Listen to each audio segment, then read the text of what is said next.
এই খাকি আইনের পোশাকটা গায়ে দিয়ে ন্যায় নীতির পূজারী হয়ে আপনারা যখন প্রকাশ্য দিবালোকে হাত পেতে ঘুষ খান তখন সেটা অন্যায় হয় না?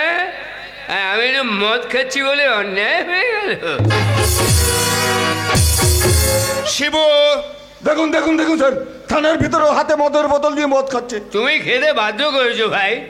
মানে মানে স্যার, আপনার এই হাবিলদারটি যখন আমাকে ধরতে এলো, আমাকে বললাম, দেখো ভাই, আমার কোটা কমপ্লিট হয়নি, আমার কোটা আগে কমপ্লিট করতে দাও, তারপর নিয়ে যাও। তো আমার কোনো কথাই শুনলো না।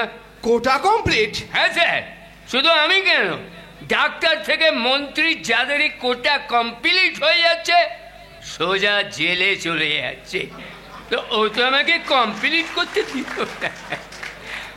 করতে দিল না, তাই তো এখানে এসে কমপ্লিট করছি। শিবু, শিবু তুমি ভালো ছেলে, এইভাবে মদ খাওয়া তোমার ঠিক হচ্ছে না। তাহলে কি খাবো স্যার? একমাত্র খাদ্য মদ, যাতে কোনো ভেজাল নেই, খেলে নেশা হবে।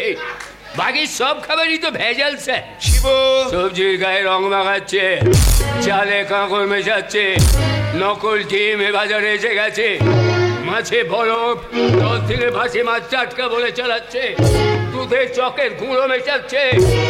মানুষ কি খাবে বলতে পারেন স্যার? তাই বলে তুমি মদ খাবে? শালার মাতাল! এই!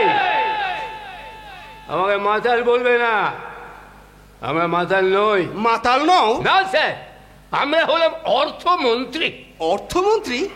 লকডাউনের পর দেশের অর্থনীতি যখন মুখ থুবড়ে পড়েছিল, আমরাই তো তখন মদ খেয়ে দেশের অর্থনীতিকে চাঙ্গা করেছি। এবার আমি নিঘাত পাগল হয়ে যাব। এতদিন কেন হননি সেটাই ভাবছি স্যার। শিবু, দেখো শিবু, মদ খেলে লিভারটা যাবে, তাই আমি বলছি মদ খাওয়াটা ছেড়ে দাও। আপনি বলছেন? হ্যাঁ। মদ খাওয়া ছেড়ে দিয়ে বলছেন?